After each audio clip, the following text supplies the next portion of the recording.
As the Western hub of the Canadian literary community, it brings together researchers, authors, publishers, collectors, and the reading public to promote the strength and diversity of Canada's written culture, and it promotes research on Canadian literature in both English and French of all genres, languages, and regions. Sous la direction de Marie Carrière, directrice du Centre et collaboratrice de toute instance avec le Campus Saint-Jean et notre Institut des études canadiennes, le CLC poursuit deux grands objectifs. D'abord, d'entreprendre, de faciliter et de promouvoir l'étude de la littérature canadienne dans sa plus grande diversité et pluralité, et de créer des liens interculturels et interdisciplinaires, ainsi que des échanges entre les auteurs, les étudiants, les universitaires, les traducteurs et les communautés de lecteurs quant aux multiples facettes de la littérature canadienne. Et deuxièmement, de créer un climat intellectuel favorable à la poursuite de la recherche en anglais et en français, et de diffuser aussi largement que possible les résultats de ces recherches dans l'une ou l'autre langue au Canada et ailleurs dans le monde. Dr. Henry Kreisel was born in Vienna, Austria in 1922. He left Austria and moved to England in 1938, then on to Canada where he was interned for 18 months during World War II. He obtained his MA in English with several scholarships from the University of Toronto in 1947, and his PhD from the University of London with a fellowship awarded to him by the Royal Society of Canada in 1954. Dr. Kreisel joined the faculty of the University of Alberta as a lecturer in 1947, full professor in 1959, and went on to hold the positions of Chair of English, Vice President Academic, and in 1975 he was named University Professor. While at the University of Alberta, he established the first Canadian Literature program and taught in the departments of drama as well as comparative literature program, where he was loved and respected by colleagues and pupils alike. Le professeur Kreisel a beaucoup contribué à la fois à l'érudition et à l'administration, en plus d'occuper de nombreuses fonctions dans des organismes professionnels, scientifiques et communautaires. Dr. Kreisel left a legacy of service and dedication which touched many colleagues and students and advanced scholarship in Canada's understanding of itself. Ma tâche étant maintenant accomplie, je vous souhaite de passer une agréable soirée en présence de notre distingué invité. Bonsoir.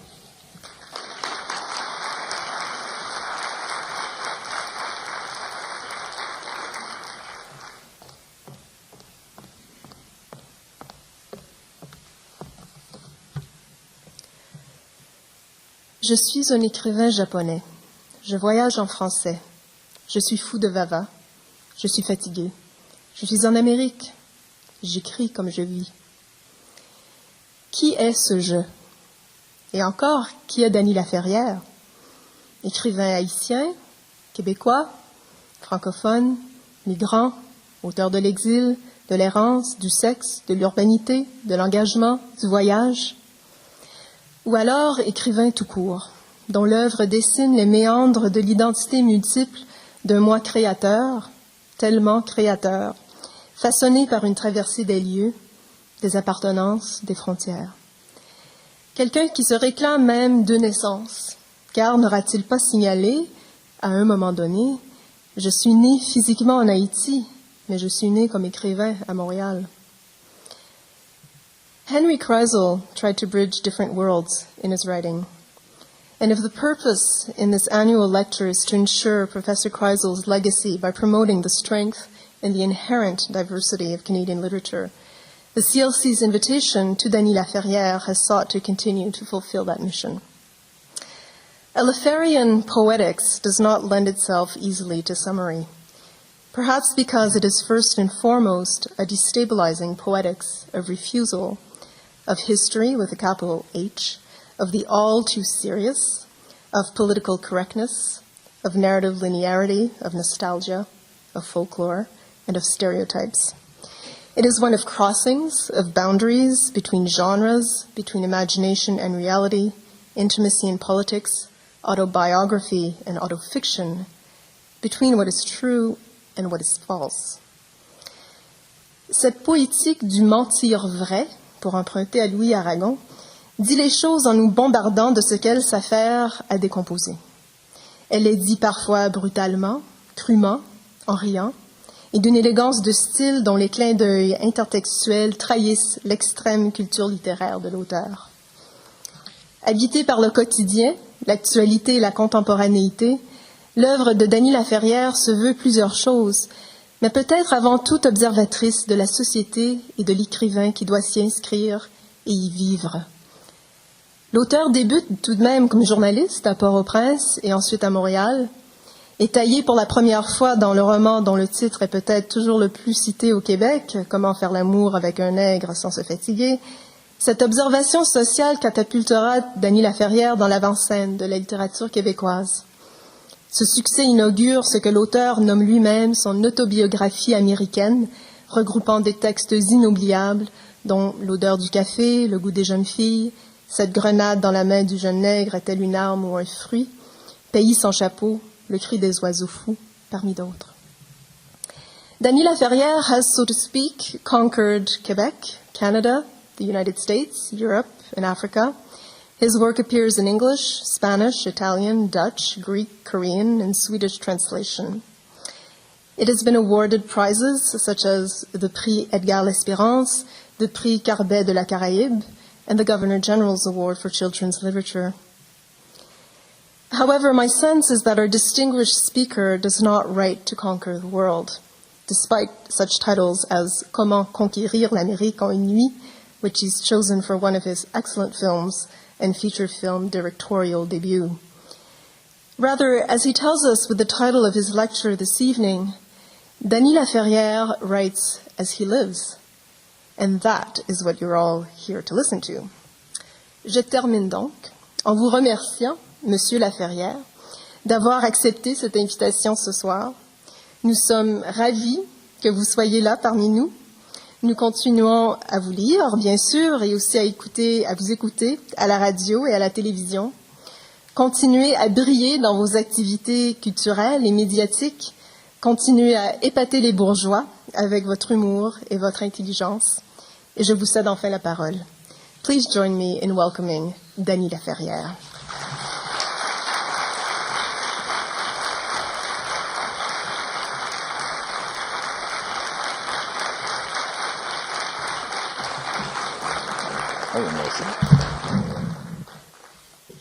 Merci.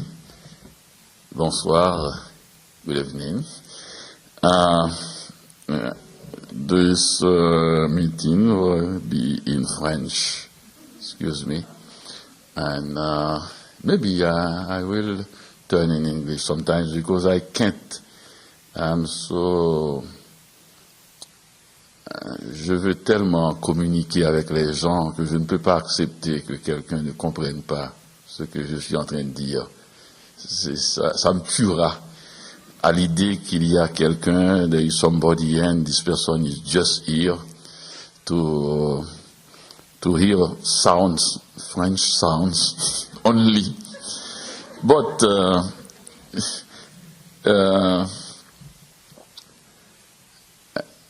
sometimes you will hear some English words from me.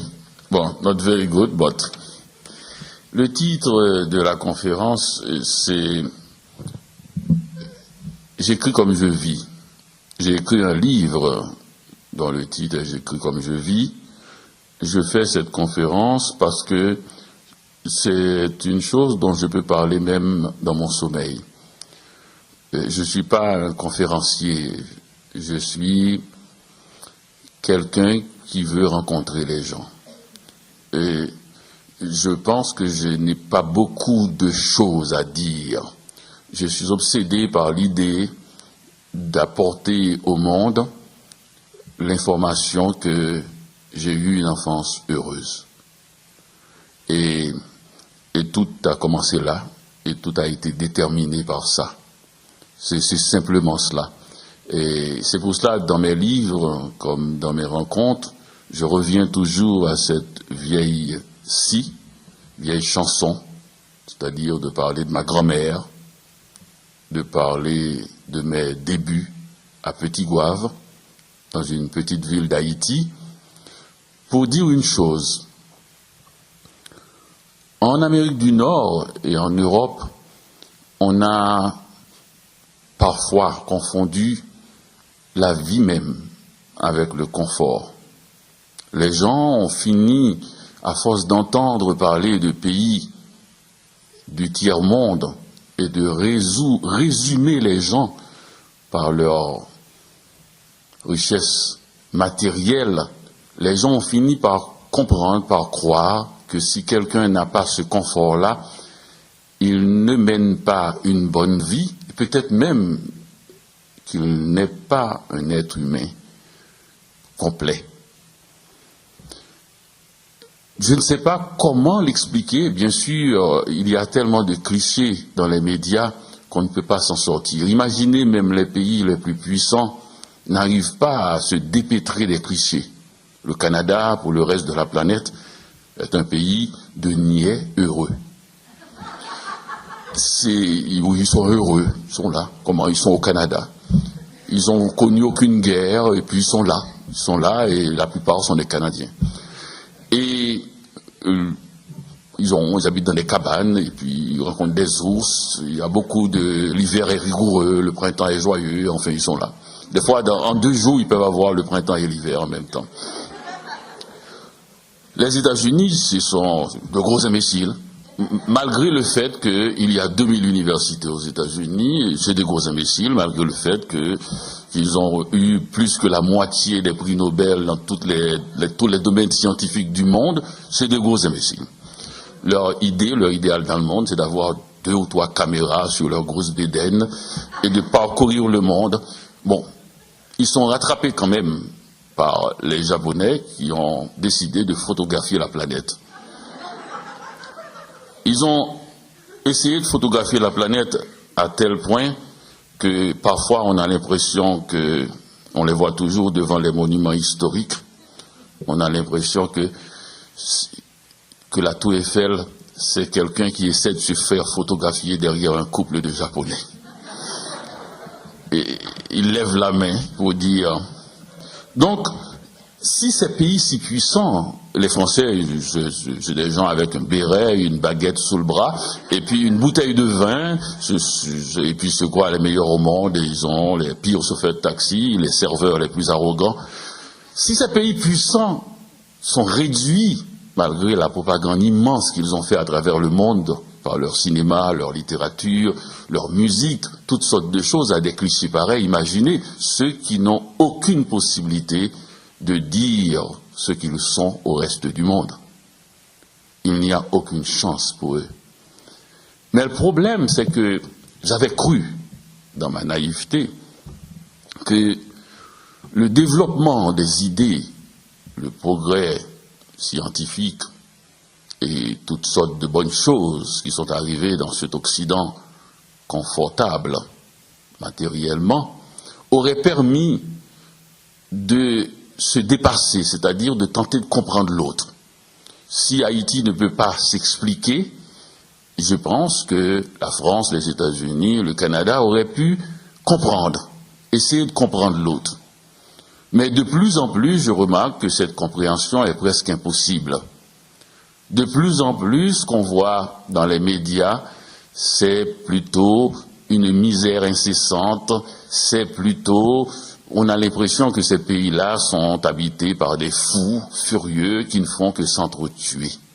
Alors que ce sont des luttes politiques très graves qui se mènent pour les mêmes raisons que ces luttes ont été menées en Occident, c'est-à-dire essayer quand même d'avoir une égalité des chances pour tout le monde.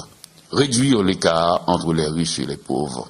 Quand on voit les gens s'entretuer, qu'ils habitent en Afrique ou ailleurs, c'est pour les mêmes raisons, depuis l'histoire du monde, depuis les débuts du monde, que tout autre pays, et qui continue, même dans les pays les plus puissants. On va en voir d'ailleurs avec cette situation économique désastreuse, qui continue, c'est la même chose. À un ami qui me disait qu'il allait en Haïti, québécois, je lui ai dit, surtout ne leur donnez pas de conseils politiques. Ils ne font que cela. C'est le pays le plus politisé de la Terre. Ça veut dire que quand vous les voyez, ils ne sont pas fous. ils se battent pour essayer de changer leur monde. Haïti est un pays dont on dit qu'il y a eu 32 coups d'État. C'est énorme pour 200 ans. Ça veut dire que ce pays vit dans une instabilité totale. Mais ça peut vouloir dire aussi que pendant 32 fois, les gens ont essayé de changer les choses. Sinon, on aurait pu avoir, comme on a eu en Europe, la royauté qui dure 14 siècles, c'est-à-dire un seul système, jusqu'en 1789. Donc, on peut regarder ça du côté de la bêtise des coups d'État militaires, comme du côté de la résistance de ceux qui n'ont pas voulu accepter l'état des choses. Il me semble que c'est très simple qu'on aurait pu comprendre cela. Pourquoi voir des fous, des barbares, des sauvages, quand il y a des luttes politiques qui ressemblent à d'autres?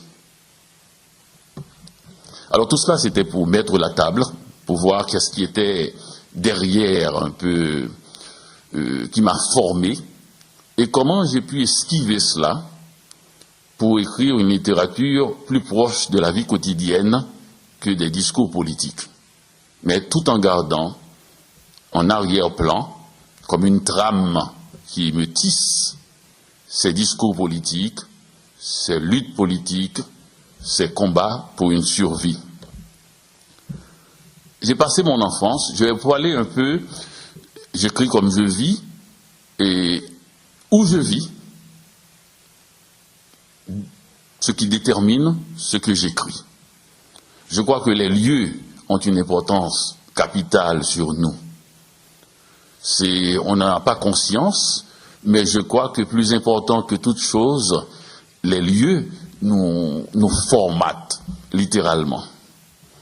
J'ai passé mon enfance à Petit-Goâve, qui est une petite ville dans le sud d'Haïti, coincée entre les montagnes et la mer. La mer des Caraïbes, turquoise, était à 100 mètres de ma maison. Je pense que c'est l'une des premières choses que j'ai vues dans ma vie, c'était la mer. Ou plutôt, j'en ai souvenance. Je vivais avec ma grand-mère parce que mon père était à Port-au-Prince, il a été exilé à l'étranger par le gouvernement de Duvalier qui venait d'arriver. Et donc, j'étais en danger, selon ma mère, et on m'a envoyé passer mon enfance avec ma grand-mère à Petit-Goâve, ce qui fut la chance de ma vie. Donc, je suis arrivé, mes tantes étaient encore là, ma mère était l'une des rares sœurs qui était à Port-au-Prince, mes tantes étaient encore à Petit-Goâve.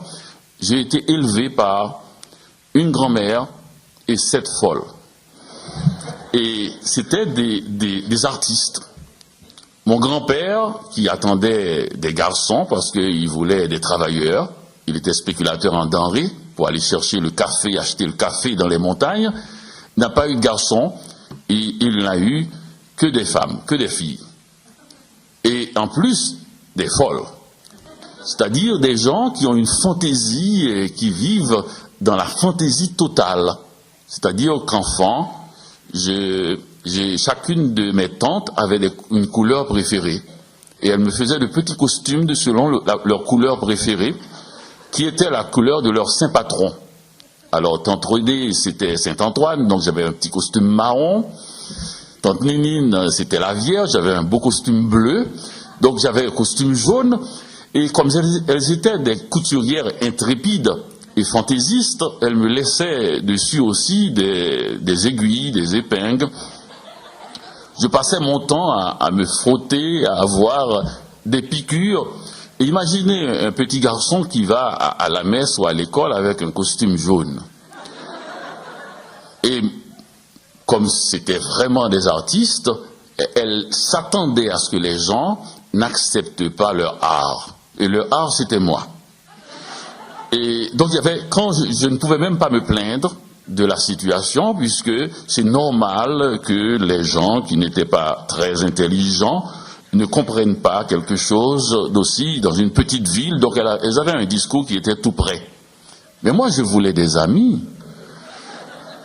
Et on ne peut pas avoir des amis avec un costume jaune.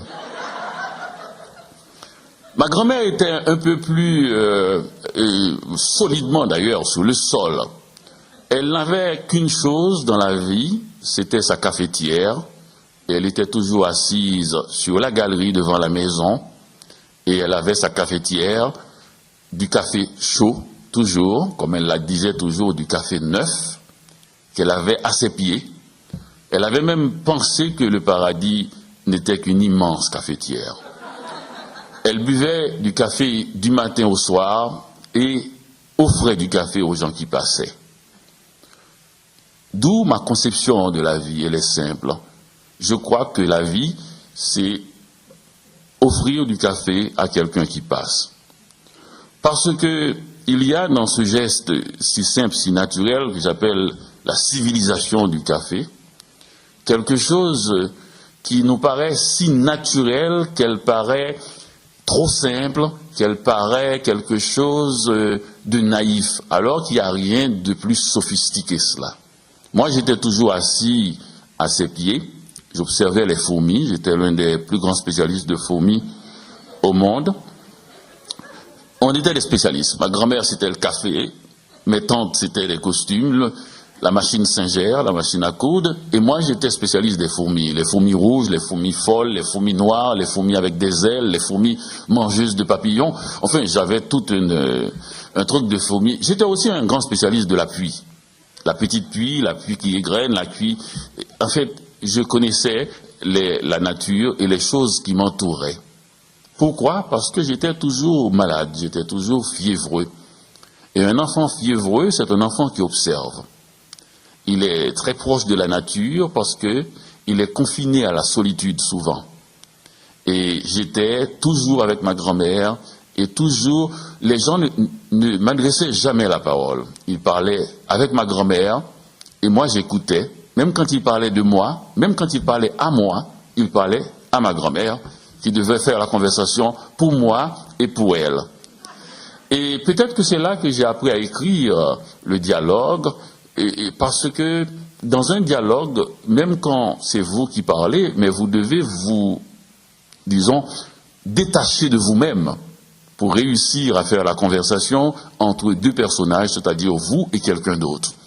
Donc en voyant ma grand-mère parler de moi à quelqu'un qui parlait de moi sans me parler, peut-être que c'est là que j'ai compris le théâtre. J'étais sur une scène de théâtre.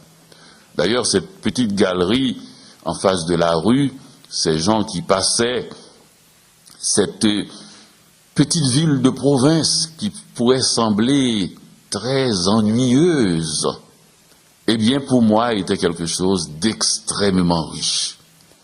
Quand plus tard, j'ai vu des gens croire que si on n'a pas le cinéma, la télévision, le théâtre, la littérature, on n'est pas des êtres humains, puisque ça aussi, dans ce que je vous disais au tout début, comment on revoit les gens, il y a un certain nombre de choses, si vous ne les avez pas, on pense que vous n'êtes pas vivant. Eh bien, j'ai des petites nouvelles pour vous, comme on dit chez moi au Québec. Si vous ne les avez pas, eh bien, vous allez les créer. Vous êtes encore plus vivants que ceux qui les ont. Parce que nous sommes des êtres industrieux, nous ne pouvons pas ne pas créer un monde autour de nous. Quand on n'a pas quelque chose, on crée cette chose-là. Donc j'étais avec ma grand-mère et je me souviens qu'un dimanche après-midi, ma grand-mère, on faisait une promenade et on est passé dans la rue à l'arrière, qui s'appelle la rue des Vignes, et qui tombait sur une rivière, qui s'appelle la rivière des Vignes. Tout près de la rivière, il y a un homme qui habite là, c'est un notaire, et chaque dimanche après-midi, il avait l'habitude de mettre sur sa galerie une immense table remplie de livres, avec des loupes, avec plusieurs lunettes et des livres ouverts. Et ma grand-mère me le montrait du doigt en disant « c'est un lecteur ». J'étais impressionné. Mais c'est impressionnant. J'ai jamais été impressionné comme cela. Je pense, même pas quand j'ai rencontré le premier écrivain, que d'avoir entendu ce mot, ma grand-mère qui le disait avec une gravité. C'est un lecteur. Je me disais, quand est-ce que je vais devenir un lecteur? Les livres semblaient très savants. Il y allait d'un livre à un autre. Il ne parlait pas. Ses lèvres ne bougeaient pas. Ses yeux couraient d'un bord à un autre et j'étais impressionné. Je pense que c'est le plus vivant spectacle que j'ai vu que ce lecteur-là. Quand des années plus tard, j'ai découvert que la notion de lecteur avait dévalué et que maintenant on croit qu'un lecteur, c'est un écrivain qui a mal tourné. C'est quelqu'un qui ne sait pas écrire, c'est pour cela qu'il est lecteur. Et les lecteurs ont la mauvaise habitude de parler aux écrivains comme c'était une fonction subalterne, comme s'ils ne comprenaient pas et que l'écrivain devrait leur expliquer. Alors que c'est le contraire. On écrit des livres précisément parce qu'on ne se comprend pas et qu'on espère que quelqu'un qui nous lit avec sa distance et l'addition de son expérience personnelle serait mieux à même de nous expliquer nous-mêmes. C'est ce que nous faisons d'ailleurs quand nous racontons nos peines d'amour à un ami ou à une amie. Nous ne voulons pas lui enseigner cela, nous voulons savoir ce qu'il en pense pour avoir une meilleure idée de ce que nous vivons. En Haïti, on a l'habitude de dire que quand on a embrassé une jeune fille, il faut le dire à quelqu'un. S'il n'y a personne, il faut le dire à un arbre. Parce qu'on ne peut pas garder en soi une telle émotion sans la partager. C'est ça le fondement de la littérature. C'est une émotion qui est trop grande pour nous, on ne peut pas la garder sans la partager. Mais nous ne sommes pas propriétaires de cette émotion. Nous n'avons pas inventé cette émotion et nous ne sommes pas d'ailleurs l'unique personne dans dans cet espace émotionnel. Il y a la personne avec qui on a vécu cette émotion et la personne qui attend à ce qu'on lui raconte cette émotion. D'ailleurs, souvent, notre ami semble beaucoup plus intéressé que nous-mêmes. Raconte. Le fameux raconte. Et elle ne veut pas de conclusion. Non. Tout au début, quand vous l'avez vu, qu'est-ce que vous lui avez dit et qu'est-ce qu'il vous a dit quand vous lui avez dit ce que vous lui avez dit. Donc, c'est pas quelque chose qui va aller très vite. C'est un art de narration que la personne qui écoute offre à la personne qui parle. Souvent, sans arrêt, il lui dit non, pas si vite que cela. Tu as raté un détail. Dis-moi, reprenons l'affaire. Donc, la personne qui parle, la personne qui écrit n'est pas détenteur d'une information privilégiée, ni même d'un savoir privilégié. C'est souvent la personne qui lit. Moi, j'ai appris à écrire quand ma petite fille, l'aînée, a commencé à lire. Qu'un individu de 4 ans exige que vous lui lisiez chaque soir la même histoire pendant 2 ans, il y a là presque une leçon d'écriture. On se dit, comment va-t-on écrire quelque chose qui pourrait soutenir un tel appétit? Comment? Je me souviens d'ailleurs de quand ma fille est née, un soir, elle était seule dans sa chambre et j'ai entendu ce cri, je sais lire. J'avais l'impression que le monde venait de livrer enfin son secret. Parce qu'il y avait une telle voracité, un tel appétit. Je me suis dit, bon Dieu, si c'est pour quelqu'un comme ça, on doit se lever la nuit pour écrire.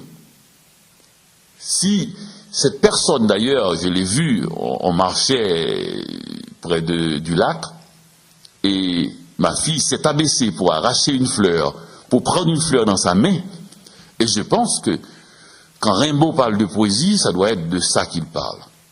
Elle l'a fait avec une telle fougue, une telle précipitation, elle s'est jetée sur la fleur. Et je me suis dit, si je pouvais écrire comme ça, si je pouvais avoir cette intensité, être complètement dans cet instant présent, où ma fille s'est jetée littéralement sur la fleur, et je serais un vrai poète. Parce que ce geste, ce mouvement, cette vitesse, qui a créé une sorte d'illumination, j'ai eu comme un éclat. Et je me suis dit, ça doit être ça, la définition de la poésie. Donc, je convie les lecteurs à reprendre leur dignité. celle de ce notaire Launay de Petit Goâve, qui donnait exemple de lecture dans sa ville, en s'asseyant sur sa galerie les dimanches pour montrer ce qu'est un lecteur. Je convie les lecteurs à parler aux écrivains comme des collègues, des compagnons, parce que le livre, c'est l'image la plus simple que j'ai du livre, c'est celle d'une carte de trésor qu'on a coupée en deux comme dans les films de pirates. Une moitié est à l'écrivain, l'autre moitié est au lecteur. On ne peut pas, il n'existe pas de livre tout le temps que les deux moitiés ne sont pas réunies. Il n'y a pas de livre sans cela.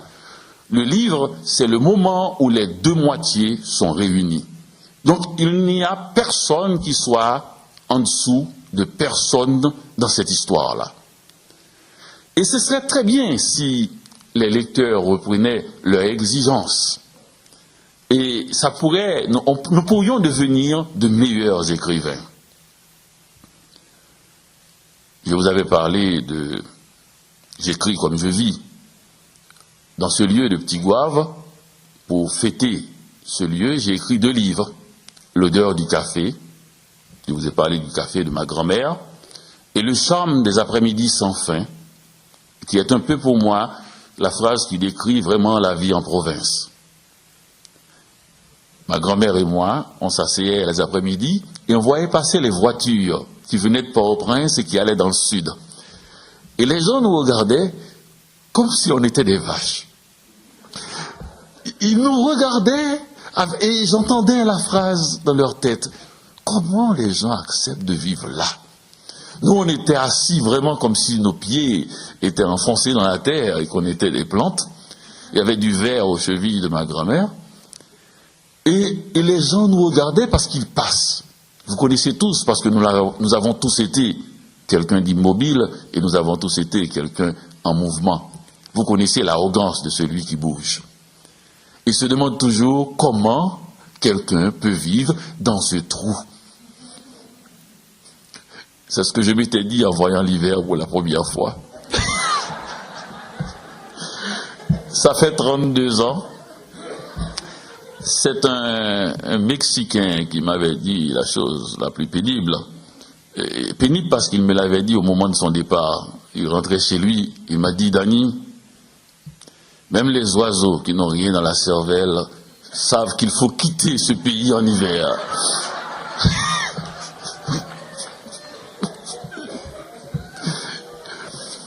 Je ne savais pas, je lui ai dit, nous les humains, nous avons tellement espoir qu'une année, il n'y aura pas d'hiver. Nous avons tellement espoir que nous serions capables de voter pour un candidat qui nous promette ça. L'hiver chaque 2 ans. Tel est le programme politique. Donc il y a ce lieu où nous habitons, Petit Goâve, et je vais quitter Petit Goâve, quitter ma grand-mère, pour aller dans un autre espace, plus vivant, plus urbain, plus direct.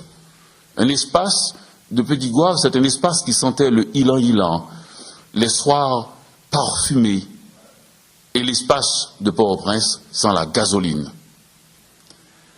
Et c'est un espace très rapide, les gens sont nombreux, surpeuplés, et j'arrive à Port-au-Prince, qui va, dans cette période-là, je vais découvrir quelque chose d'électrique, de neuf, qui n'a rien à voir avec la paisible sérénité de ma grand-mère. Je vais découvrir le sexe. Et, pas directement, comme dit, pas trop vite. D'abord, le désir. Le désir, je l'ai écrit dans un roman qui s'appelle Le goût des jeunes filles. Dans ce roman, je raconte un narrateur, toujours moi, surtout quand c'est pas moi, qui, de sa fenêtre, regarde en face des jeunes filles qui mènent une vie extraordinaire, très vivante, qui vont danser, qui vont sortir le soir, on passe les chercher dans une grande voiture, et j'étais complètement impressionné par cette vie-là. De mon côté, je vivais avec ma mère, qui trouvait qu'il n'y avait pas assez de messes. Il n'y en avait que 3 seulement le matin qu'elle suivait. Il n'y a rien de pire qu'un enfant triste avec une mère pieuse. Et ma mère ne voulait pas que je regarde en face, qui était le diable, le péché. Et moi, j'avais l'impression que ces filles-là étaient en train d'inventer la vie moderne, celle dans laquelle je voulais entrer. Je savais que ma mère avait eu une autre vie. C'est à cause de l'exil de mon père. Dieu, ce n'est jamais sans raison. C'est toujours un pacte. C'est toujours. Si tu me redonnes mon mari, bon, je vais prier. Et cette manipulation m'a toujours dérangé. J'aurais préféré qu'elle soit à Dieu quand elle était riche avec son mari. Mais c'est quand elle est pauvre sans mari qu'elle était à Dieu. Et je regardais de l'autre côté cette vie. Et je me disais, je rêvais qu'un jour je serais dans cette maison avec elle. Et que je reviendrai de ma chambre pour me regarder moi de l'autre côté. Toujours cette question de distance. Et c'est ça l'écrivain. Ce n'est pas quelqu'un qui plonge dans le plaisir. Comme disait Claudel, vous n'êtes pas un pervers, vous êtes un artiste, parce que si vous étiez un pervers, vous serez noyé dans le plaisir alors que vous en parlez. Souvent, les caractères des écrivains, ce sont toujours dans un groupe celui qui est légèrement en retrait. C'est le canard boiteux. C'est celui qui ne participe pas trop. C'est lui qui deviendra plus tard le témoin. Parce que si on y est complètement, on ne peut pas témoigner. C'est souvent celui qui n'a aucun talent à qui il reste ce dernier talent d'observer. Et ce poste d'observation vient du fait que souvent ces gens ont un talent pour vivre par procuration. J'ai rencontré un de mes amis que j'ai décrit dans L'odeur du café. Il ne savait pas qu'il était comme ça. Ses enfants lui ont dit « Mais papa, tu étais un grand séducteur ». Et comme tous les grands séducteurs, il n'était pas au courant. Un grand séducteur, c'est quelqu'un qui séduit sans le savoir. Un petit séducteur, c'est quelqu'un qui cherche à séduire. J'étais un petit séducteur, et lui, il était un grand séducteur.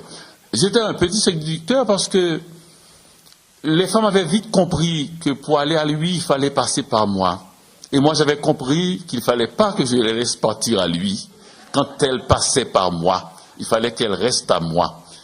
Alors lui, il ne comprenait pas. Et je faisais le go-between.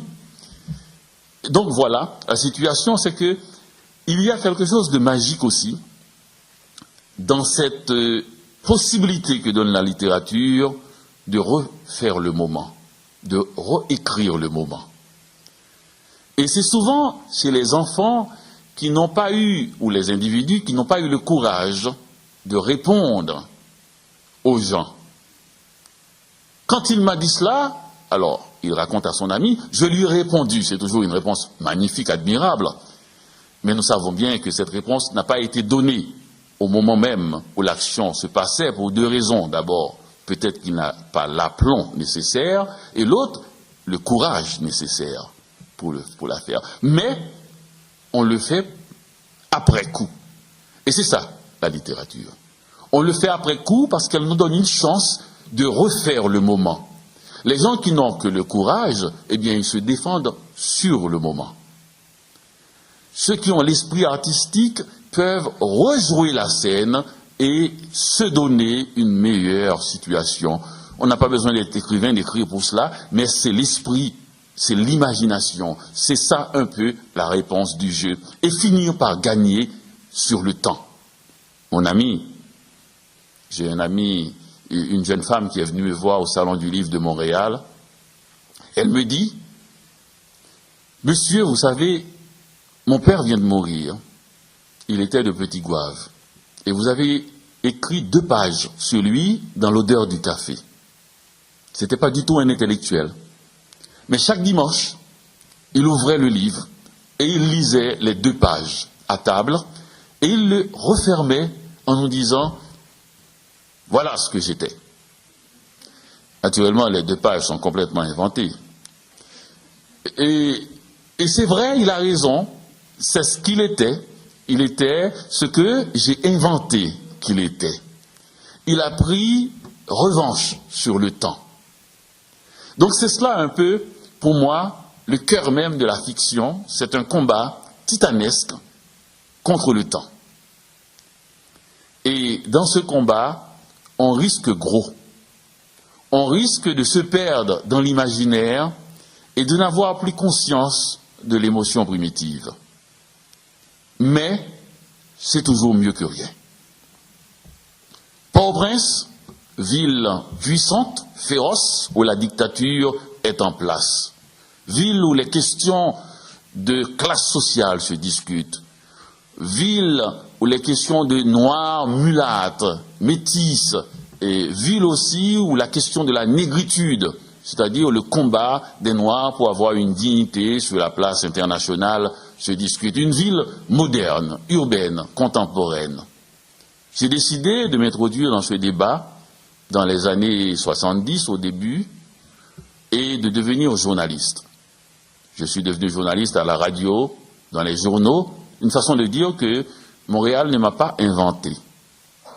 Mais j'ai fait quoi à Montréal qu'il m'a inventé? Vous savez, les gens aiment bien ça, vous inventer. Et oui, ma mère m'a toujours donné ce conseil. Faites plaisir aux gens. Vous verrez, ils sont souvent contents. Et il y a un conseil de ma mère, je fais cette digression que je vous donne en cadeau. Elle m'a dit, n'hésitez jamais à dire du mal de vous. Les gens adorent ça. Et je me souviens, une fois, j'allais chercher mon visa pour aller aux États-Unis. Je travaillais à Radio-Canada, mais à la pige, donc je n'étais pas un employé. Donc on ne pouvait pas dire que j'étais employé, que j'avais du travail. Donc j'avais une chance de ne pas avoir le visa.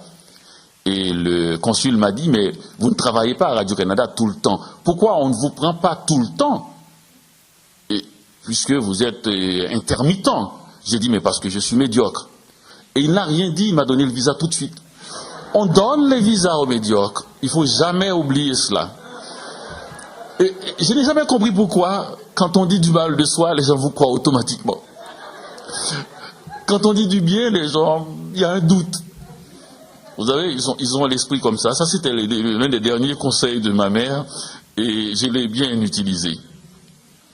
Je suis dans la politique, je suis dans le mouvement, un de mes amis est tué et je dois quitter Haïti. Et j'ai écrit un livre qui raconte cette histoire qui s'appelle « Le cri des oiseaux fous ».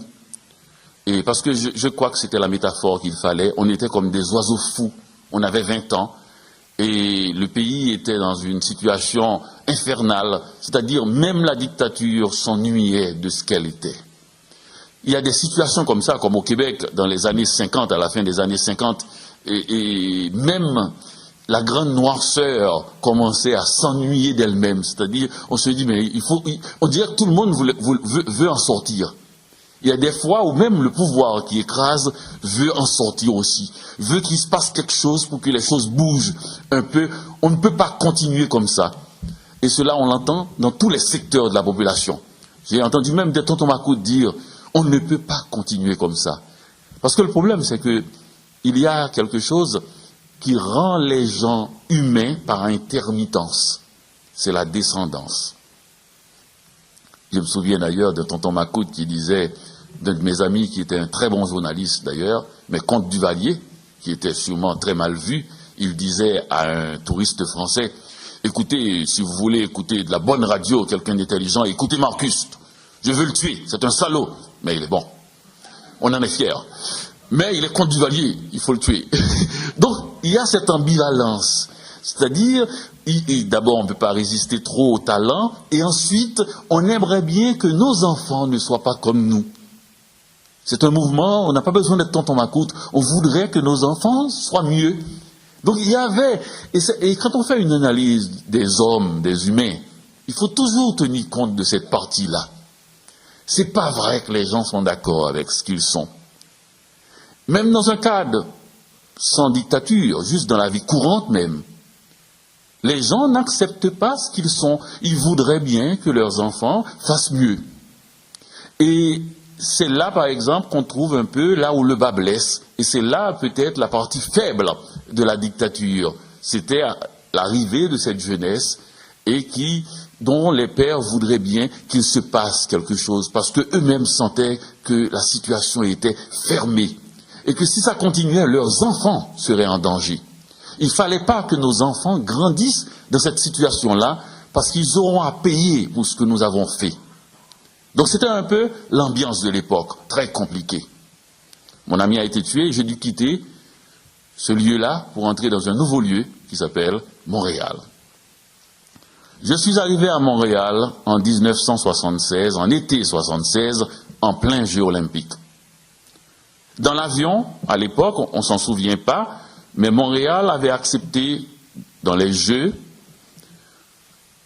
l'Afrique du Sud. Et tous les autres pays africains avaient décidé de boycotter les Jeux de Montréal parce que l'Afrique du Sud, c'était l'apartheid et il ne fallait pas jouer avec les Sud-Africains. Dans l'avion, vous savez, les pauvres, ceux qui n'ont pas de radio, pas de téléphone, pas de cellulaire, ils savent tout ce qui se passe. J'ai jamais compris comment. Comment peut-on être informé de ce qui se passe à terre dans un avion? Il n'y a que les gens du tiers-monde qui ont ces informations privilégiées. Le bruit a couru dans l'avion que, devant le fait que les pays africains refusent de participer, nous, des Noirs, des Haïtiens, nous allons dire aux agents d'immigration que nous refusons d'entrer à Montréal. C'est un pays avec une grande fierté et, heureusement, une certaine intelligence. Parce que quand on est descendu, enfin, ils n'ont pas dit cela parce qu'on est tous passés, et il y a toujours un imbécile qui n'avait pas compris qu'il fallait pas, c'était une manière de parler, donc qui était resté, mais tous les autres, on avait compris que c'était pour dire un peu notre rage, et qu'il fallait, et je crois que c'était le début pour moi de la concession, qu'il fallait faire une différence entre sa fierté, sa rage et la réalité. Et la réalité, c'était endurer. Endurer, c'est facile en été à Montréal. C'est le plus bel été en Amérique du Nord. L'été en plus des Jeux Olympiques. Et à l'automne, ça va être l'arrivée du Parti québécois au pouvoir. Donc j'arrive dans un moment de fièvre, d'électricité et totale. Je n'étais pas au courant de l'hiver. Vous savez, l'hiver, c'est un secret bien gardé. On a l'air de croire que tout le monde est au courant. Pas du tout. Pas du tout. Et l'information qui est donnée par la télévision et le cinéma n'est pas tout à fait juste. Par le cinéma, la neige ressemble à du coton. Et le coton est chaud. Donc, je n'étais pas au courant. J'avais un veston comme ça, et quelqu'un m'avait dit, à Port-au-Prince, si vous mettez ça en hiver, d'abord, portez une chemisette, camisole, une chemise, un veston. À Port-au-Prince, c'est impossible. Donc, à Montréal, ça doit être, en février, ça doit être la chose qu'il faut faire. Et je suis arrivé quand le premier froid est arrivé, et je me suis dit, bon Dieu, combien de temps ça va durer? Et j'ai vu que tous les gens à qui je posais cette question répondaient à autre chose. Ils me regardaient avec des yeux, une pitié incommensurable. J'étais comme un enfant, comme ma fille d'ailleurs, quand on a quitté Miami pour venir à Montréal en voiture, et ça faisait 10 minutes, elle m'a dit, on est arrivé? C'était 36 heures. Donc c'est à peu près ça. Je demandais, dès la première neige, combien de temps ça va durer.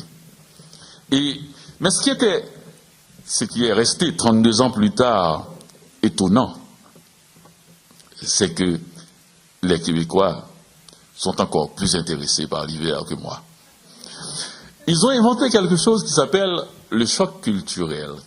Le choc culturel, officiellement, c'est le choc qu'un immigrant a en voyant une tempête de neige pour la première fois. Le vrai choc culturel, c'est le choc qu'un Québécois a en voyant un immigrant qui n'est pas impressionné par une tempête de neige. Et on est pris dans cette histoire, d'ailleurs, après la première tempête de neige, toutes les émissions de télévision, aux nouvelles, il y a au moins 5 reportages. Et jusqu'à présent, c'est un truc qui date de très longtemps, la tempête de neige. C'est même plus vieux que les gens qui vivent au Canada et au Québec. Et pourtant, les gens sont tellement... Moi, je suis blasé, ça fait 32 ans, mais ils sont là étonnés. Et à chaque fois, ils trouvent un vocabulaire. Moi, je dis que la tempête de neige est au Québec ou au Canada, ce que le vin est à la France. Voilà une boisson qui goûte presque pareil. Ils ont fait un sondage en France, ils ont vu que 60% des Français ne peuvent pas faire une différence entre un très bon vin et un très mauvais vin. 15% seulement, quand ils ne voient pas ce qui est écrit, 15% seulement peuvent faire une différence. Donc, voilà quelqu'un qui voit ça chaque année et qui trouve des descriptions d'un raffinement, des analyses. D'ailleurs, il le goûte. Comme le vin. Il regarde les flocons, gros flocons, ça ne va pas rester. Première neige, vous n'avez qu'à remplacer neige par vin. À vue de nez, ça ne va pas durer cette histoire. L'autre dit, et là maintenant, ils ont inventé depuis une dizaine d'années quelque chose qui est ce que j'appelle un repoussoir d'immigrants, qui s'appelle le facteur vent. C'est très aléatoire. Il fait 12 degrés et puis t'entends, facteur vent moins 35. Tu dis, mais comment ils peuvent mesurer ce facteur vent? Est-ce que le Québec est en train de dire qu'on accepte que les Russes, les Scandinaves, est-ce que c'est une façon de repousser les gens du Sud avec ce facteur vent qui intimide? Non, mais vous vous levez le matin, vous avez 3 enfants habillés qui, naturellement, en alternance se déshabillent. Chaque fois que vous en habillez un, l'autre se déshabille. Et vous êtes dehors, énervé complètement, avec un facteur vent qui donne moins 40 degrés. Et les gens restent. Ils sont là, solidement plantés. Vous vous dites, mais il y a quelque chose qui ne va pas.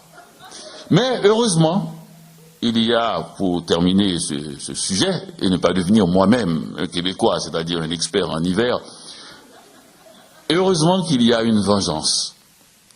Heureusement.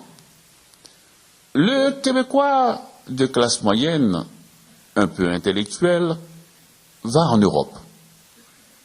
Il va en Europe de 20 jusqu'à 45 ans. À 45 ans, il se dit, bon, quand même, mes parents se font vieux à Miami, il faudrait que j'aille les voir dans ce trou, ce bled, cette chose où se réunissent les gens les plus débiles. Alors il descend les voir. Pas si mal. Ils sont un peu débiles, mais pas si mal. À 50 ans, il descend, il retourne encore. À 60 ans, les parents finissent par mourir, il hérite de la roulotte. Et il reste. Il devient vieux et il y reste. Nous, les immigrants, on commence par détester l'hiver et à la fin, on l'aime. Ceux qui sont nés au Canada commencent par adorer l'hiver et à la fin, ils détestent. Résultat, le Canada va être habité uniquement par des immigrants.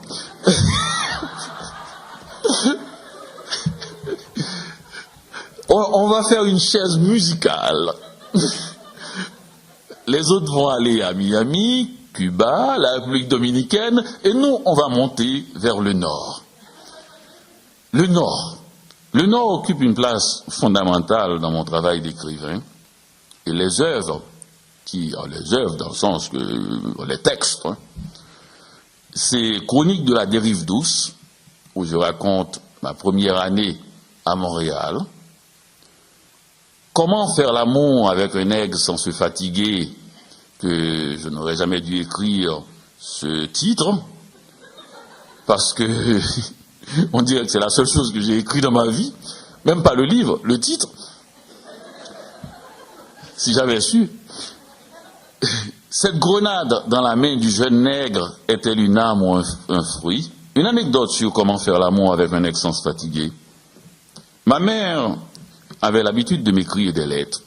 Elle écrivait toujours 2 lettres. L'une où elle s'adressait à moi comme individu, où elle me disait, et enfin, me conseillait des choses très très pratiques, très techniques. Elle me disait de ne pas oublier d'aller chez le coiffeur chaque 15 jours, de me laver, de laver mes vêtements, de manger des carottes, c'est bon pour les yeux, enfin, c'est vraiment technique. Et une autre lettre, plus mystique, elle allait dire. Vous savez, ma mère, je vous avais dit, elle était plus curée que... Et dans cette lettre, elle me disait que je n'ai qu'un seul ami, c'est Jésus, et qu'il fallait seulement lui faire confiance à lui, enfin, des choses comme ça. Et quand j'ai écrit comment faire l'amour avec un nègre sans se fatiguer, parce que naturellement, je répondais à ma mère en disant, j'ai été chez le coiffeur 2 fois même en 15 jours, j'ai mangé une tonne de carottes, je finirai en lapin, enfin, je racontais des histoires, comme on fait à sa mère. Mais quand j'ai écrit comment faire l'amour avec un nègre sans se fatiguer, j'ai envoyé le livre à ma sœur, pensant que ma mère n'allait pas lire un livre avec un titre pareil. Elle l'a lu attentivement, et elle m'a écrit pour me dire que c'était la lettre la plus honnête qu'elle avait reçue de moi, qu'il n'y avait aucun légume dans le livre.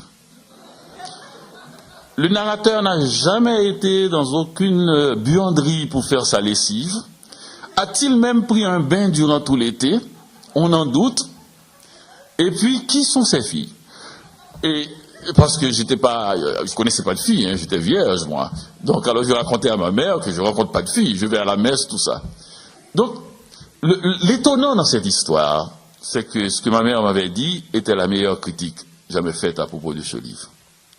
Si je lui avais envoyé le manuscrit et qu'elle m'avait fait ses notes très détaillées sur l'absence de la vie quotidienne, des actes, des faits, des petits faits qui font vrai, comme dit notre ami Stendhal, eh bien j'aurais amélioré le livre. Le livre, Comment faire l'amour avec un nègre sans se fatiguer, c'est un premier livre. Ça manque de carottes. Ça manque de carottes. Mais le nom m'a appris quand même la race, le sexe et l'exil. Ce sont des choses qui sont liées au déplacement. On n'est pas noir quand tout le monde est noir autour de soi. Donc, je dis aux gens, ça n'existe pas être noir. Ce n'est pas un fait. Ce n'est pas démontrable. C'est une condition. On est noir quand quelqu'un vous regarde en tant que noir.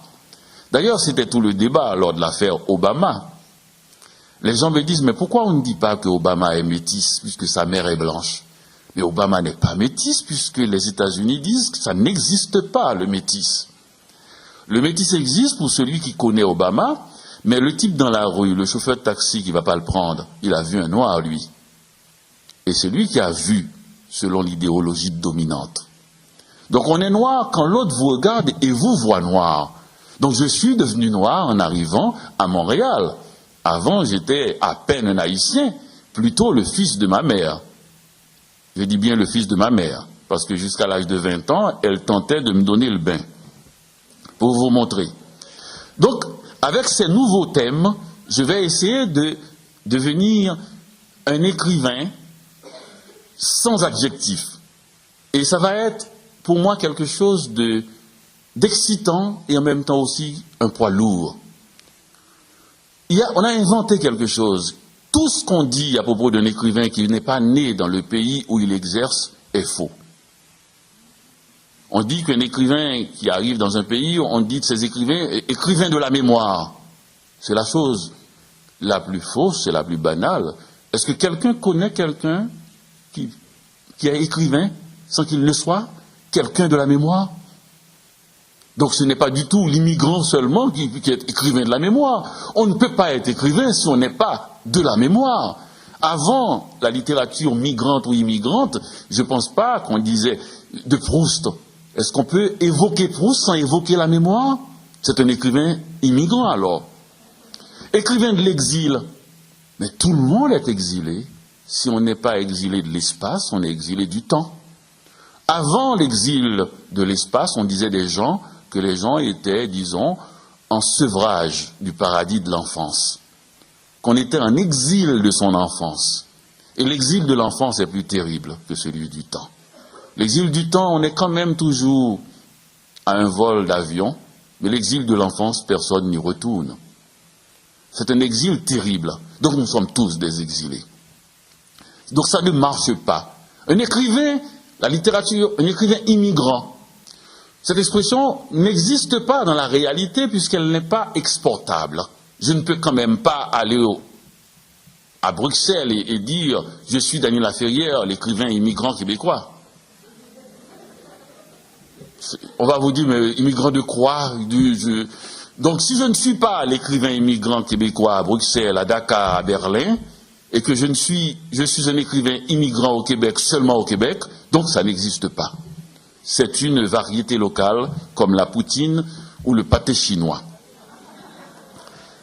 Je crois que, je regardais l'heure, je vais m'arrêter là. Je vous annonce à la moitié de ma feuille, mais je vais m'arrêter là pour vous permettre de me réinviter parce que j'ai oublié de le dire, M. Kreisel est éternel.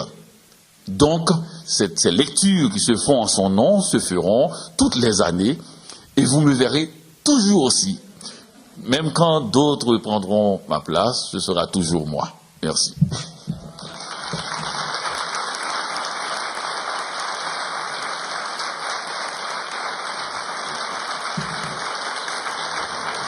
Si vous avez des questions, merci.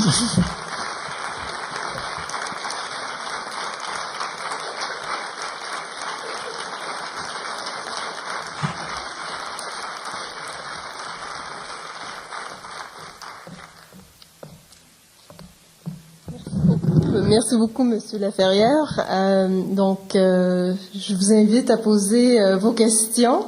In English or in French, there are microphones on both sides of the theater. Alors, si vous voulez bien vous avancer ou si vous avez une voix qui porte, une voix très forte, bien sûr, vous fait rester là où vous êtes.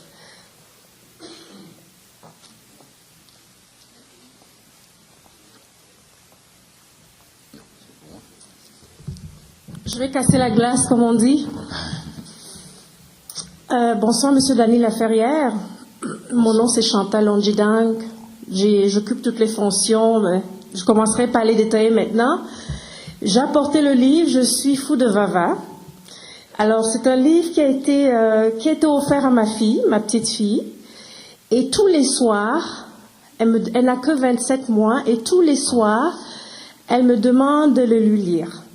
Alors, c'est le livre qu'elle va chercher dans la bibliothèque, sa petite bibliothèque. C'est très étonnant et très fascinant.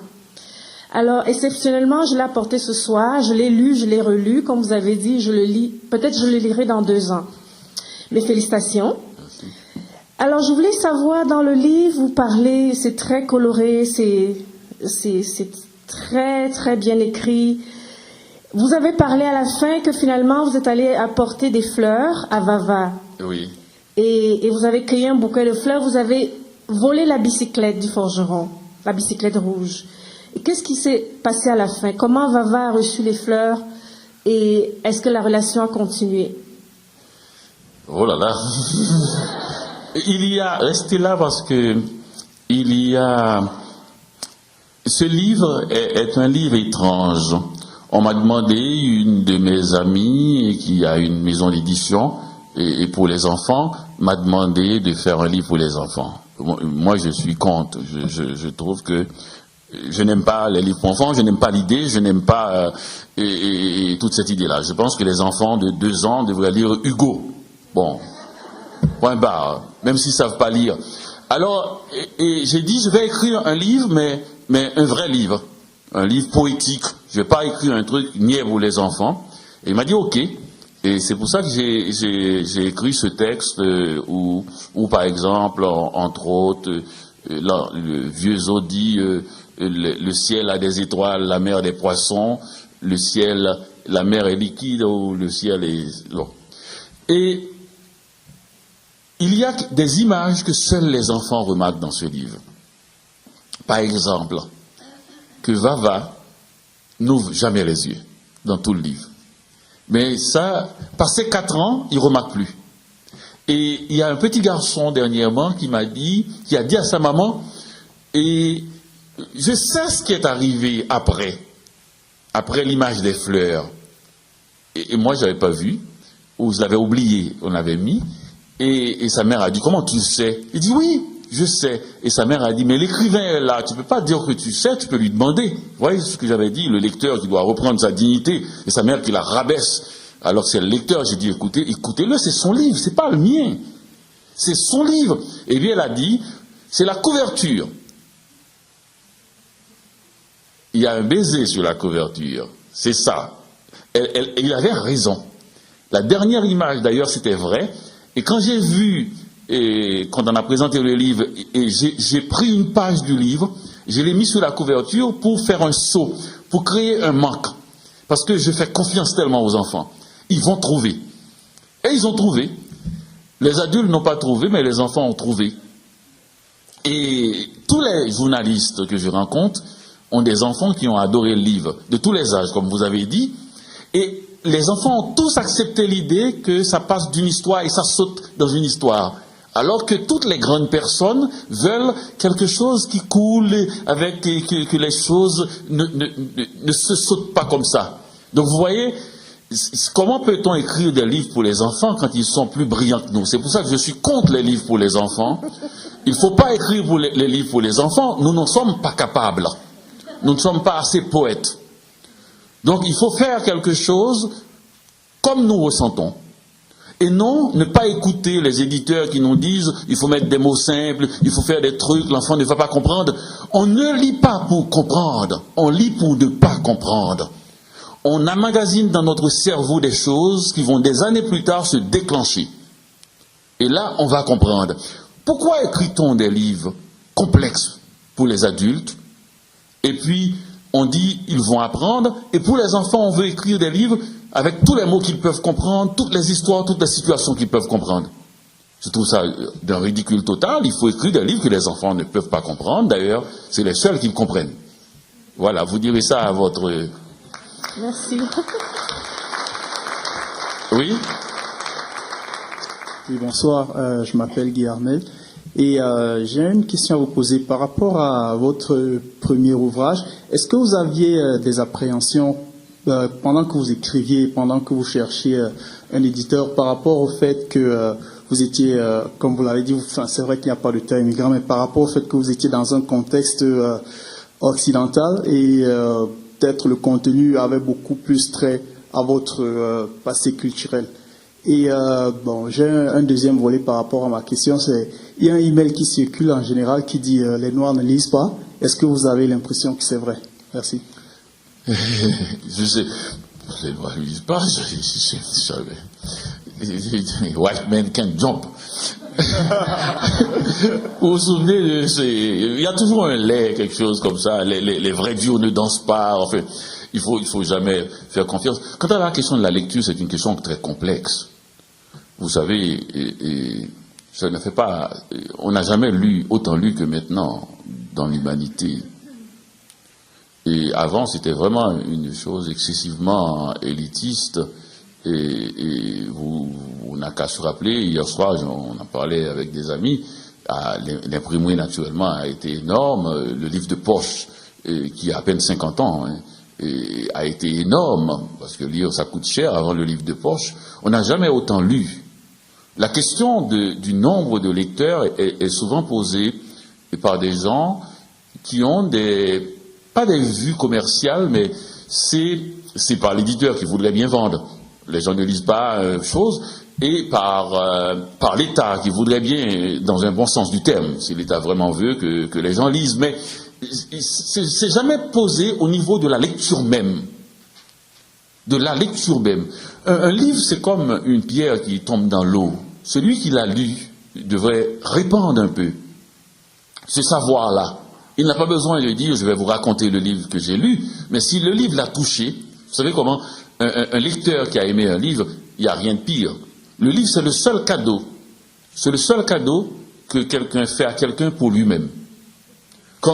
Personne n'a jamais acheté un livre qu'il croit mauvais pour en faire cadeau. On achète des cravates sans regarder, des briquets, n'importe quoi, et on donne ça, ben, papa va aimer, je sais pas, on sait même pas. Hein, on lui avait donné, ça fait les 3 dernières années, 3 cravates, on lui donne une autre encore, on s'en fout. Mais un livre, quand on donne un livre à quelqu'un, c'est pour soi. D'ailleurs, 15 jours plus tard, on va l'appeler. Tu l'as lu? T'as pas encore lu? Mais qu'est-ce que tu fais? On a envie de dire à la personne, mais lisez-le vous-même. Si vous... Donc c'est pour soi, c'est quelque chose d'extrêmement puissant. Et il y a à peine, Gide racontait que jusqu'aux nourritures terrestres, toute son œuvre, il a vendu 3000 exemplaires. Il a vendu 3000 exemplaires. Les gens, les tirages, c'était très, très, très modeste. On a de grands tirages. Ça ne veut pas dire que la question de la lecture, c'est un combat terminé, ça ne veut pas dire, mais je veux dire que on a commencé à compter les non-lecteurs. Avant, on comptait les lecteurs. Et en ne comptant pas les lecteurs, je crois que ça pose un problème sur le fait de lire même. On n'a pas besoin de lire 1000 livres pour lire. On peut lire 10 livres dans sa vie. Donc on commence à compter. Dès qu'on rentre dans cette zone de comptabilité, je crois, on risque. Les gens disent, écoutez, on a vendu moins de livres que l'année dernière. Mais il faut me dire quels livres? Si c'est des merdes ou bien si c'est des bons livres. Mais si c'est guerre et paix, on n'a pas besoin d'en lire 20. Non, mais je veux dire, il faut dire quel livre, c'est pas un truc au poids. C'est pas au poids. Donc, il y a des livres qu'on lit et puis on regrette, on ne veut même pas que les gens le cachent d'ailleurs. Avez-vous déjà visité la maison de quelqu'un? Il y a plein de livres différents. Hein. Au salon, il y a des livres qu'il met là parce qu'il en a des doubles. Il met ça parce que les gens vont voler. Dès qu'il passe à la cuisine pour faire le truc, le type, il met un livre, ce qui est bien. Alors, il le prend. Mais quand vous rentrez dans les toilettes, c'est des bandes dessinées. Parce que c'est là qu'on lit ça. Et puis, vous rentrez dans sa chambre, sous le lit, oh là là. Faut pas que les enfants voient ça. Donc, c'est les livres qu'il lit vraiment. Mais donc, c'est visiter la maison de quelqu'un, voir comment les livres circulent. Les livres nous envahissent. Les livres se prennent une place énorme. Avez-vous déjà déménagé pour voir comment ça pèse? Quand vous avez tout enlevé, et à un moment donné, maintenant on fait les boîtes des livres. C'est à ce moment-là qu'on voit combien de livres on avait. Il y a toujours un caché quelque part entre les serviettes dans les armoires. C'est vraiment, et moi j'aurais bien aimé faire un film comme ça pour montrer comment tous ces imaginaires phagocytent l'être moderne. Donc cette histoire de Noirs qui ne lisent pas ou de gens qui ne lisent pas, ne nous en occupons pas. Laissons ça à l'État et à l'université. Occupons-nous de lire les meilleurs livres possibles et de raconter ce qu'on a lu et avec fièvre et de faire passer la flamme. Nous parlons trop de comptabilité. Parlons de littérature. Oui, voilà, merci.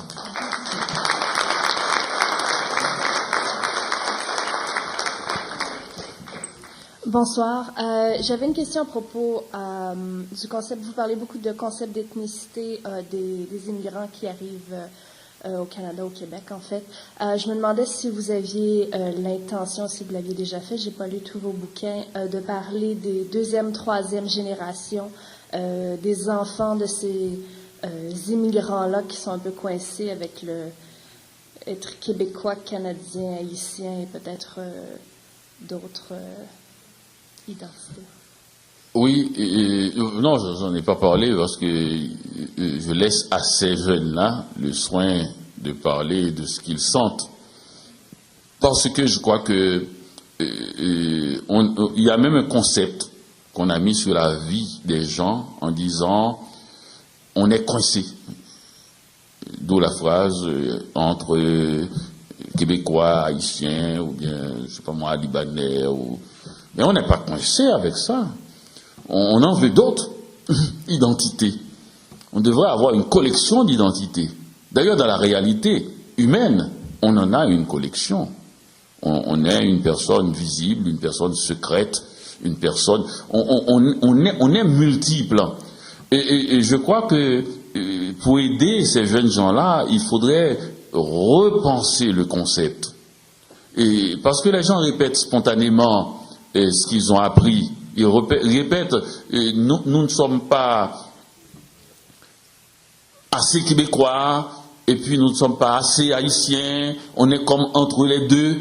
C'est là qu'on écrit, c'est là qu'on travaille, c'est dans cet inconfort-là qu'on va inventer les choses, c'est une posture moderne.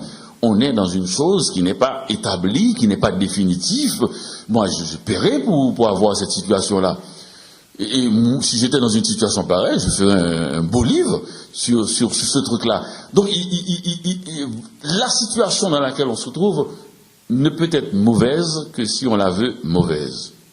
On peut toujours se reconstruire, on peut toujours se voir. Le problème, c'est que les gens vivent leur vie et d'autres personnes établissent des concepts sur ce qu'ils vivent.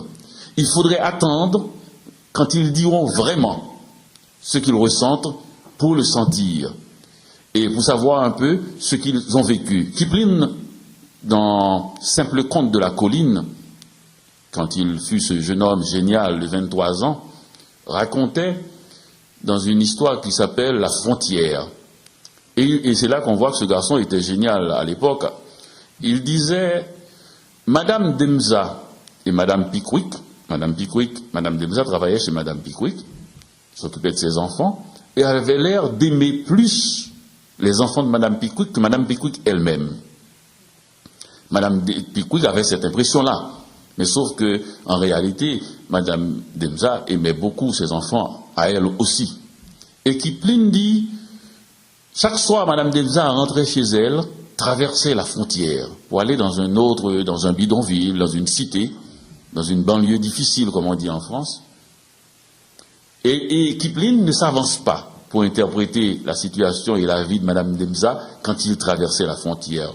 Et il dit, un jour, un écrivain apparaîtra de l'autre côté de la frontière et nous dira ce que vit Madame Demza quand elle n'est pas chez Madame Pickwick. Et c'est pour ça qu'à un moment donné, il faut laisser à l'autre.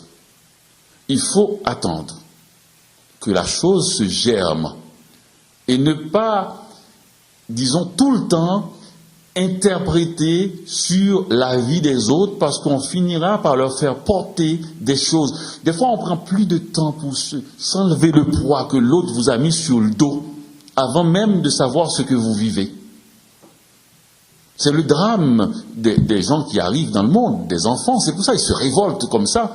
Ils entrent dans un monde où les adultes ont des réponses pour tout. Et ils n'ont pas une chance d'inventer une nouvelle vie. Et c'est pour ça qu'ils doivent quitter la famille, parce que c'est un corset, c'est un nœud de vipère, c'est enfermant. Donc c'est ça, on va attendre qu'on renouvelle le concept.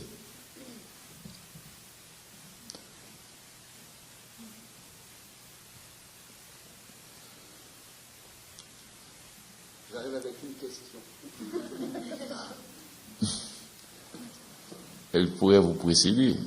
Oui. Alors, bon voilà, je me présente, je m'appelle Adrien, je suis français, j'ai fait le choix comme vous de venir me régaler au soleil canadien.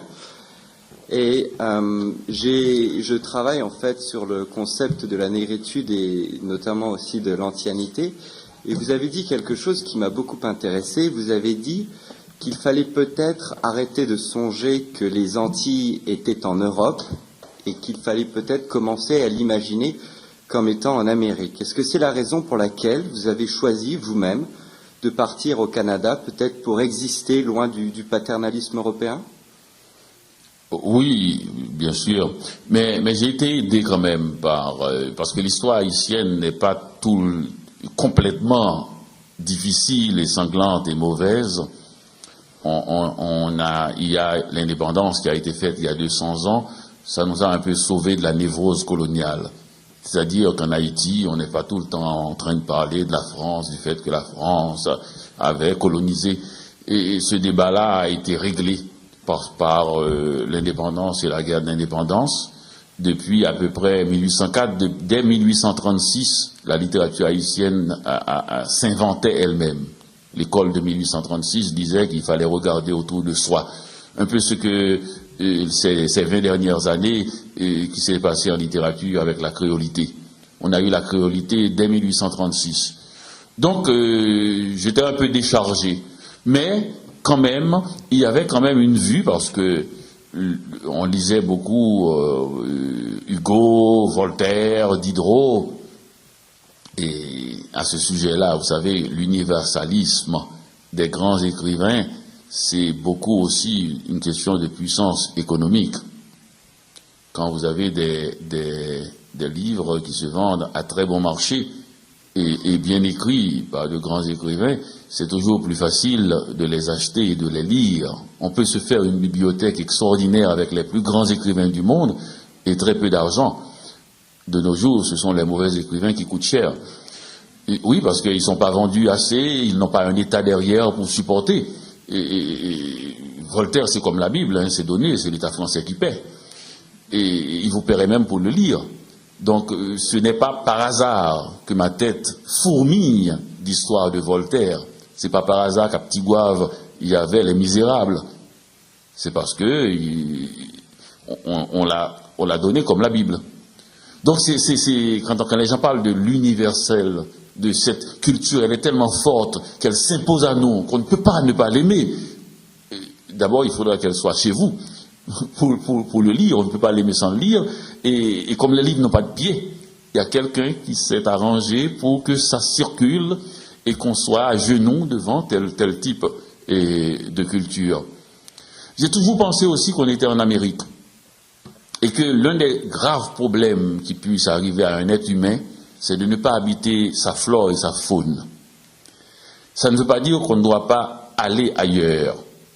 Mais un individu qui ne fait pas corps avec son paysage, qui ne connaît pas l'endroit où il vit, un animal qui n'habite pas son territoire, c'est un problème.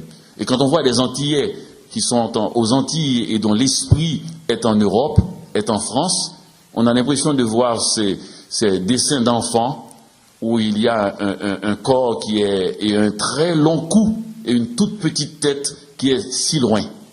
Il faudrait ramener cette tête à une proportion normale. Et c'est-à-dire que les Antillais habitent là où ils sont, en Amérique. Que cette magie de faire en sorte que des gens habitent sur un continent et que leur esprit habite un autre continent, et cette magie cesse. Moi, je pense. Parce que quand on n'habite pas à l'endroit où l'on est, cela crée des problèmes de schizophrénie graves. Et on le voit dans ce qui se passe actuellement et en Martinique, Guadeloupe. C'est un éclat, c'est un autre problème qui se discute, mais derrière tout cela, il fallait voir la grande tristesse qu'il y avait. Qui nous disait que le confort n'est pas la seule façon de régler le problème. Donner de l'argent aux gens, essayer d'acheter un peu leur conscience, c'était pas la seule façon de régler le problème. Quand on va en Martinique, Guadeloupe et qu'on voit un Haïtien, l'Haïtien est un chien galeux. Je dirais même, je me souviens, j'avais fait cette métaphore du loup et du chien. L'Haïtien est un loup maigre et affamé qui n'a rien au monde, sauf son indépendance. Excusez-moi, Québec. Et le Québec a tout, sauf son indépendance. Et donc je me souviens, j'avais dit à un Martiniquais, c'est la métaphore du chien dans la fable, du loup et du chien dans la fable de La Fontaine. Attachez, dit le loup, vous ne courez donc point où vous voulez. Et quand on dépend des autres, on peut vous mettre dans une situation où vous allez vous croire en Europe quand vous êtes en Amérique. Ça a un impact sur le caractère, sur ce qui se passe dans la tête d'un individu. Cette magie-là n'est pas acceptable. Enfin, c'est ce que je voulais dire. Merci beaucoup. Je vous en prie.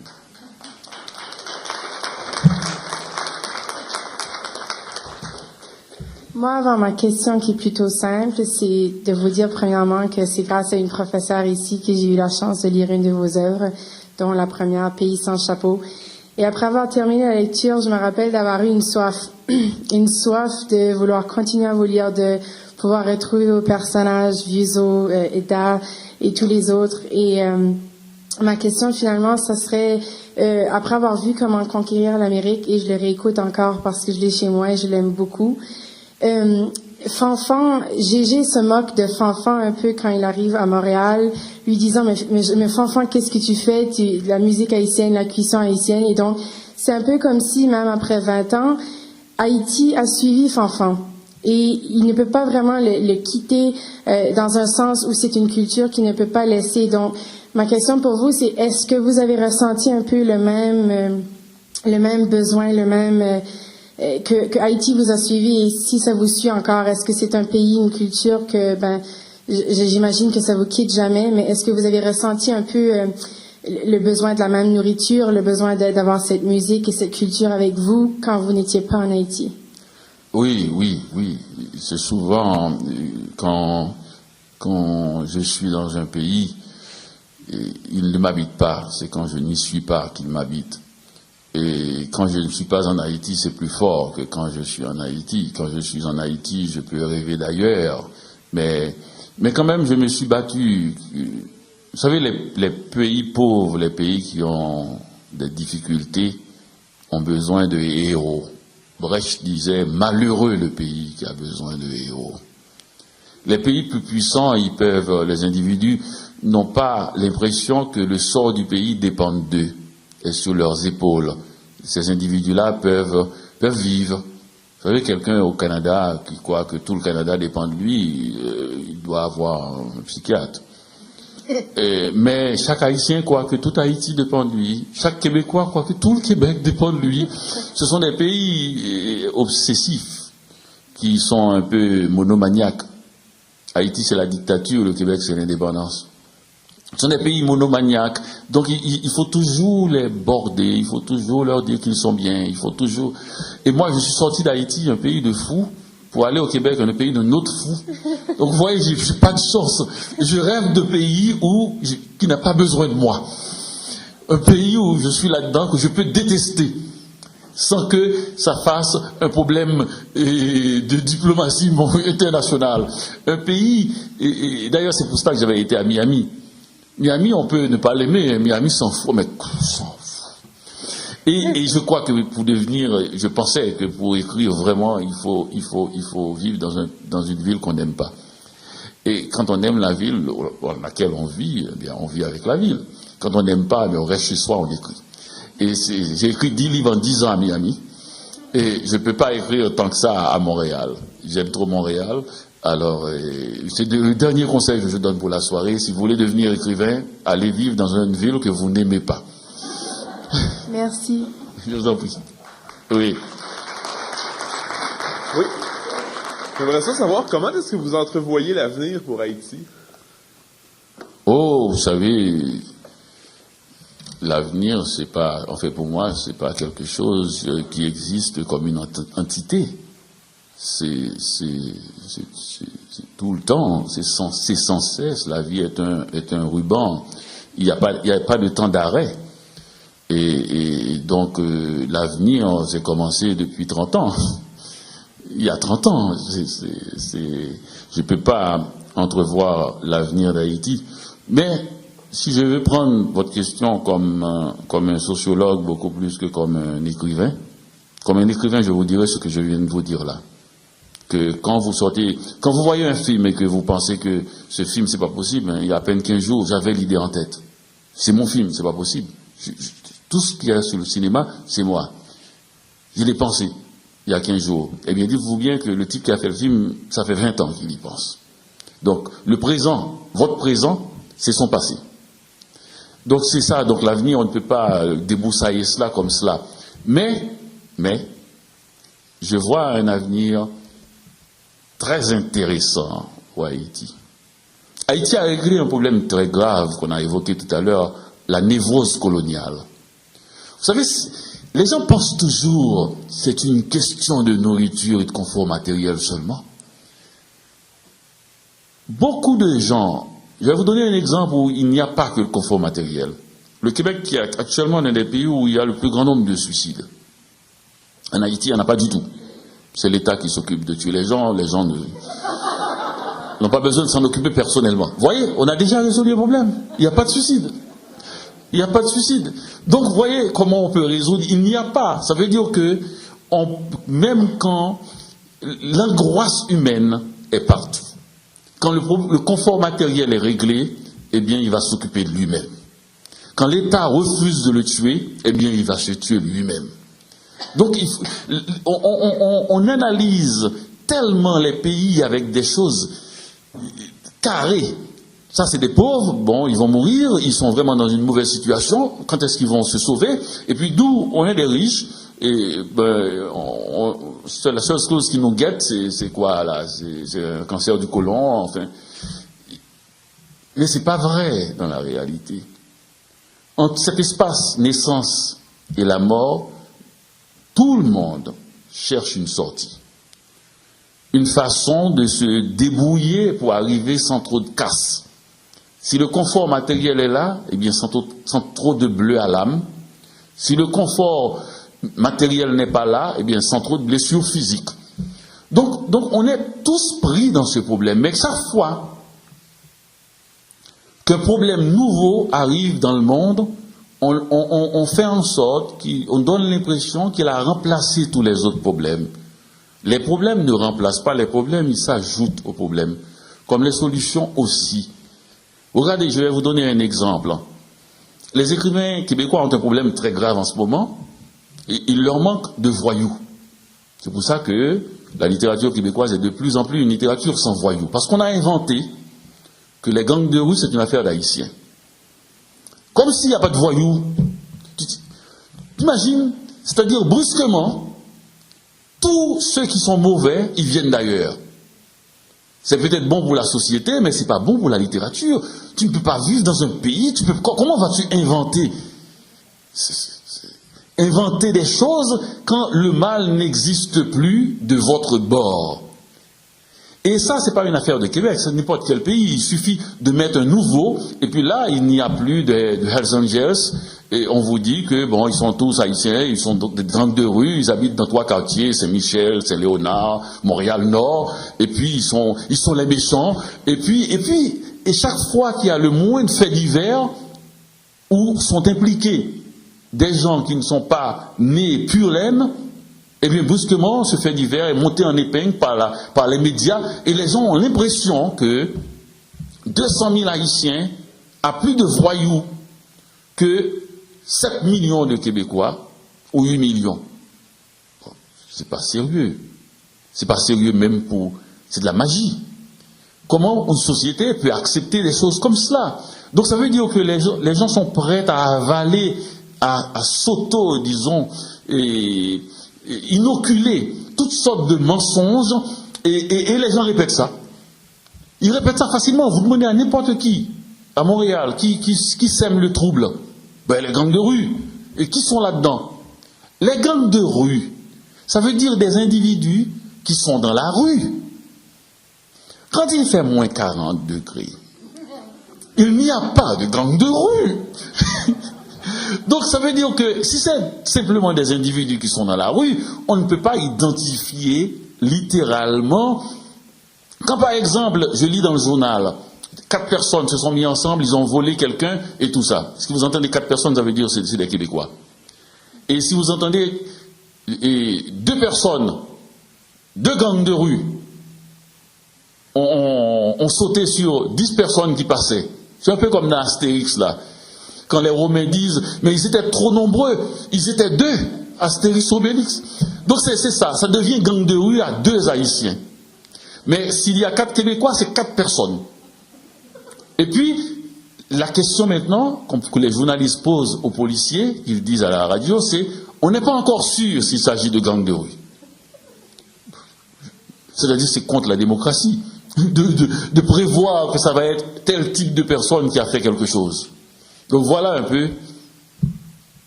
Merci. Je pense que c'est la dernière. Je pense que c'est la dernière, oui. Merci. Oui, elle va être très vite en fait. Je réalise que depuis le début de la conférence, vous utilisez toujours le mot Québec avec le mot pays et non pas province. Est-ce que vous pourriez élaborer là-dessus? Ah. Ben, on m'a inoculé. On m'a inoculé. Le mot pays est un mot très, avec beaucoup aussi. On dit même quand on parle de la campagne, on dit pays aussi. On le disait autrefois même de sa ville natale, mon pays, les paysans. Mais la question est bonne parce que je crois que le Québec, que le problème même du Québec, c'est cela.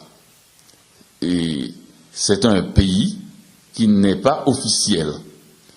Alors le drame maintenant pour les souverainistes, de convaincre la population, de leur dire, écoutez, nous ne sommes pas un pays, parce que ce n'est pas officiel, mais nous méritons d'être un pays.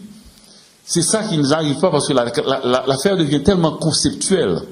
Si vous dites, il nous faut être un pays, parce que sinon, on ne va pas manger, sinon on va nous écraser, on peut comprendre. Mais quand tout est là, et ce qui manque, c'est uniquement le vocable, et c'est difficile à vendre, parce qu'on ne peut pas convaincre un individu, tout individu, et encore plus un Nord-Américain, on ne peut pas le convaincre de changer de situation quand des questions matérielles ne sont pas posées. Quand, d'ailleurs, le fait que le Québec n'arrive pas à être un pays du point de vue des référendums, la réponse du non, c'est des réponses matérielles. Si vous devenez pays, vous allez gagner moins, et puis les gens vont perdre leur retraite, donc c'est des réponses matérielles. Donc tant qu'il n'y a pas de question, la question n'est pas posée sur un plan matériel, pourquoi on doit être un pays, et ça va être très difficile. Et je crois qu'il y a beaucoup de débats en ce moment au Québec pour savoir est-ce qu'il n'y a pas une fatigue de cela. Comme si, est-ce qu'on n'est pas arrivé le plus loin possible. Ce qui reste est tellement minuscule qu'elle ne sera jamais atteinte. Vous savez, passer de 0 à 49, c'est plus facile que de passer de 49,5 à 50. Ce qui reste est trop minuscule pour être atteint. Merci.